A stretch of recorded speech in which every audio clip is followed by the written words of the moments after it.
It's a message Jeremy Corbyn has been trying to push all election. And a week ago, he summoned journalists, he said, to show them the proof. These documents confirm the US is demanding the NHS is on the table in the trade talks. These uncensored documents leave Boris Johnson's denials in absolute tatters. The Conservatives deny these claims as nonsense. But the question now isn't what do these documents say, but where did they come from? The website the documents were first leaked to believes the answer could be Russia. In Wales today, Mr Corbyn wanted to talk about his plans to make all buses electric by 2030. What he was asked, though, is where did he get the leaked documents? We obtained those documents. We believe those documents to be correct, and nobody until yesterday had denied the correctness of those documents. The issue is there should be no interference in British politics by anybody else. The Prime Minister has answers to give, which he refuses to do, about Russian donations to the Tory party or the report that he is sitting on about Russian interference in British politics. The documents first appeared on the website Reddit. Last night, they said following an investigation, we believe this was part of a campaign that has been reported as originating from Russia, adding they are banning 61 accounts under our policies against vote manipulation and misuse of the platform. The only shots being taken at the Prime Minister today were on the football field, where he was announcing a £550 million investment into the grassroots game. But he didn't want to talk alleged Russian interference in the election, only about the contents of the documents. Well, I do think we need to get to the bottom of that. As far as I am aware, we haven't yet established the truth about that. But what I certainly think is that document, whatever it was intended to prove, did not prove what Jeremy Corbyn and the Labour Party hoped that it would prove. And it was, I'm afraid, just another distraction from the void at the heart of Labour's policy on Brexit. You're clearly all enjoying it. Yeah. The Liberal Democrat leader says the Prime Minister and all of us should be concerned about alleged Russian interference in elections, and called on him to release an Intelligence Committee report into that very subject. We have a Prime Minister who is sitting on a report about Russian interference in elections and in our democracy, and he has refused to make that public. He is keeping it a secret at the point at which we are in an election. Regardless of Russia, a few days from now, Jo Swinson could be this election's kingmaker. She's ruled out working with Mr Johnson or Mr Corbyn, but there appears to be wriggle room. So you wouldn't work with Jeremy Corbyn, but if there was a different Labour leader, would you then consider forming a coalition with Labour? Look, I don't think anyone's thinking about coalitions at the moment, and of course Labour currently are led by Jeremy Corbyn.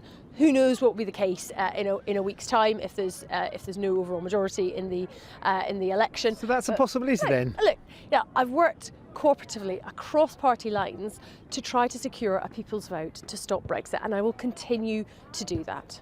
So if Labour are offering a second referendum, which is their position, it sounds like you're offering an olive branch out to them. If there's a piece of legislation in Parliament to create a people's vote, Liberal Democrats will absolutely support that. Try it again. Here we go. Watch the ball. 5 days to polling, 6 days to find out if this campaign has missed its mark, and it's just high fives and thank yous for taking part. Now, for more than a century, the Rother Valley has been held by the Labour Party. But with Brexit centre stage in this election, age-old loyalties are being called into question in a region where most people voted to leave the EU. Now some in the area say they're considering voting Conservative for the first time in their lives in order to leave the EU. Our political correspondent Liz Bates has this report. Yorkshire's former mining towns have always been Labour territory, after the bitter political battles of the 1980s left a lasting imprint in the minds of voters as well as on the landscape. Here in Kiverton, South Yorkshire, the colliery closed in 1994, marking decades of decline. 1,500 miners were once employed here. Just down the road, a specialty steel plant operates with just 50 workers. The received wisdom is that seats like this can never go Conservative, but there are signs here that new political allegiances are being forged. People who I would have thought were staunch Labour supporters, there is a bit of, yeah, but Corbyn, or you get Diane Abbott, or there's an element there that's kind of I think, affecting the grassroots support for Labour. So who will you vote for then? For me personally, I am leaning towards the Conservatives. The whole Labour movement is not the Labour movement when I was started work. The party is run by Momentum. Momentum is a young group which encompasses all the students and that. They are not for the working man no more. The past still on display, overlooking Orgreave, the site of one of the most violent clashes between miners and police during the strikes. The outgoing MP worked in the coal industry before taking this seat in 1983. Hi. Hi. Sophie. Yeah, nice to meet you. Nice to meet you, Thanks I'm for coming. Liz. The current Labour candidate wasn't born for another decade, but has taken on the language and the symbolism of the time. And people always ask me why you weren't even born. But I mean, I'm involved because I've grown up in this area and I've seen the effects of that strike and the closing of the mining industries has had on the area. She's out of step with her party, though, when it comes to Brexit, in an area that voted 2/3 to leave the EU. I'm happy for Brexit to go ahead. I think we can have a Brexit that doesn't make people worse off. I think that's completely doable.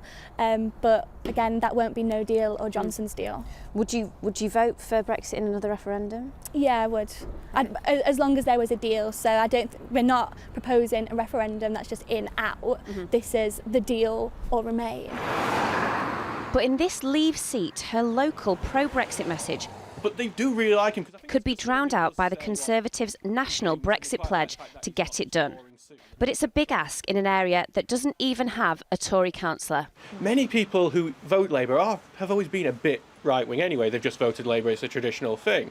But I think Brexit has kind of broken many people's voting patterns in both directions. But here in Roth Valley, it's broken so many to go, no, we've had enough of Labour, we're going to vote Conservative this time. How close do you think it'll be? Oh, I'm not very good at predictions usually, so I don't like doing them. But I think it's obviously going to be close because we're 3,800 behind at the moment. Yeah. But I think we will win this in the end. Hi, is it Alan? Also looking to take the Labour vote, though, is the Brexit Party candidate. What's really hit everyone. Who stood for UKIP in 2015 here and came second with a huge swell of support. So, I mean, you're standing as a Brexit Party candidate. If you support Brexit and you want to get rid of the Labour Party here, why aren't you just supporting the Conservative Party? They say they want to get Brexit done. Yeah, well, look, we've done our bit as far as the Conservative Party are concerned. We have taken away candidates from where they won in the past. It should be a reciprocal agreement and they should be standing down. The last time I stood in Rother Valley, if I'd have had the Conservative vote, I would have won then. And I guess if I had the Conservative vote this time, I can win. The rock and rollers, welcome to Wickersy Soldier Club on our regular Wednesday night rock and roll. At this rock and roll night in the village of Wickersley, the past lives on. But some traditions appear to be dying out. I've voted Labour for 40 odd years. Been a union official for 16 years at Orgreave plant. Looked after 1,800 men and women. Went in Labour Party. This time round, through Corbyn, I will not vote Labour. He keeps going on about democracy for a second referendum. What's point in a second referendum when he don't take no notice at first one? Who are you going to vote for? Conservative. Oh yeah? Yeah. I would always Never Labour. been a Conservative, we've always been Labour, but I for would have Corbyn, no. the thing we voted on 3 years so they should have followed it through. You know, they don't want it to go through, we do want it to go through. The election could be won and lost here in Labour's heartlands, where long-held loyalties are being abandoned. But will this swing the election for the Conservatives? And there's a full list of all the candidates standing in the election in Rother Valley on screen now.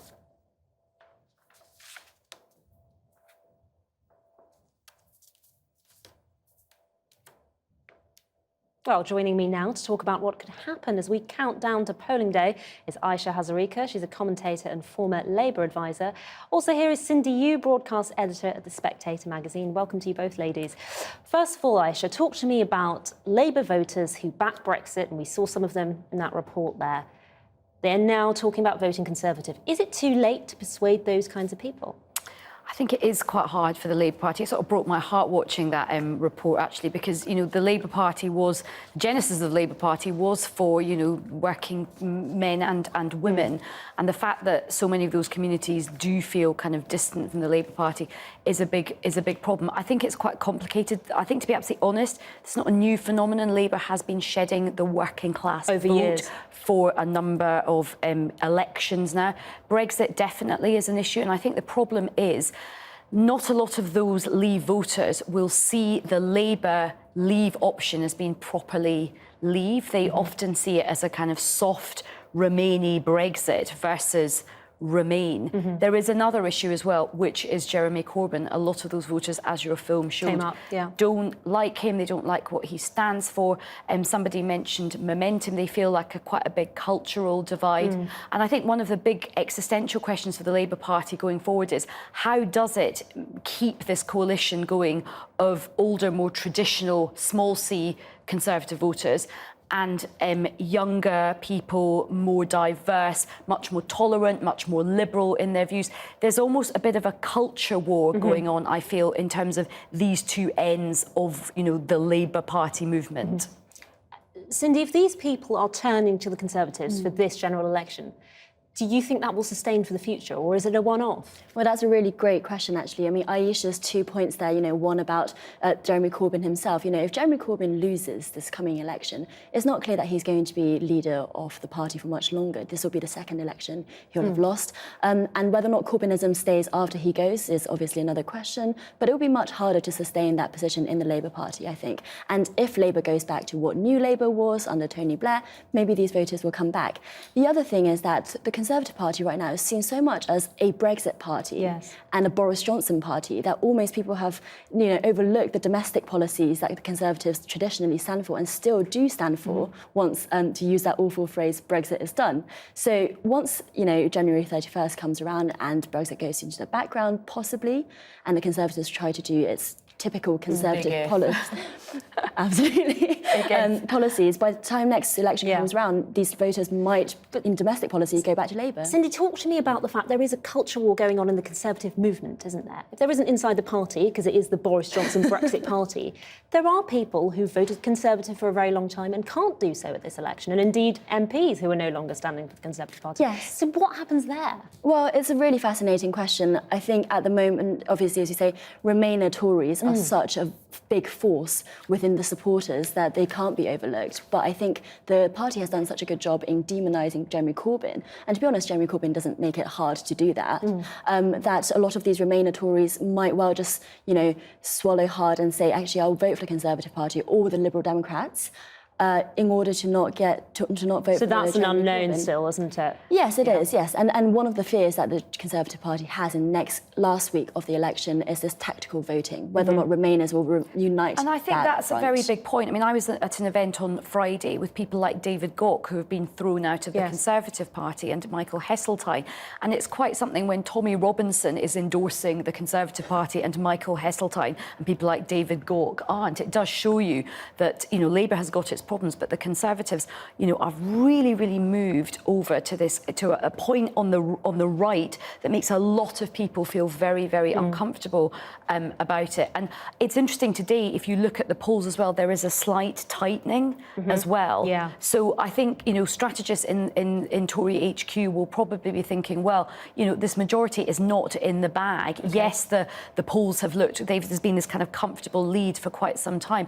And I think for a lot of people, as D-Day is approaching and people thinking, well, we have had 9 years of a Conservative government. Lots of things. You look at homelessness just for one thing. You know, I think one of the charities this week, a child becomes homeless in England sort of every 8 minutes at the moment. People are starting to be very cognizant of those issues.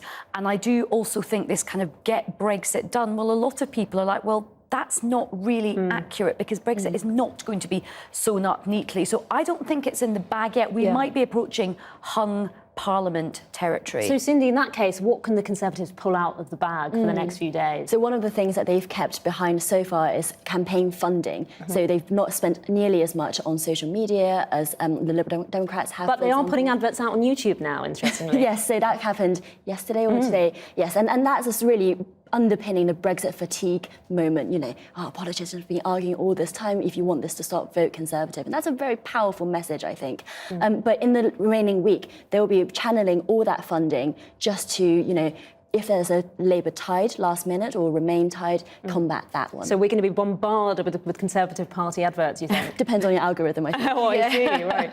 Aisha, very quickly, what should Labour focus on this week? Well, I think Labour's got to really focus on getting out its core vote. I think it's got to be careful to not have any sort of gaffes of any description. They've got to probably play it and just hammer their central messages. Public services, a second referendum, and much more money for the NHS. Keep it onto their very kind of secure ground. OK, we're nearly there. Hold tight. Thanks so much, both of you.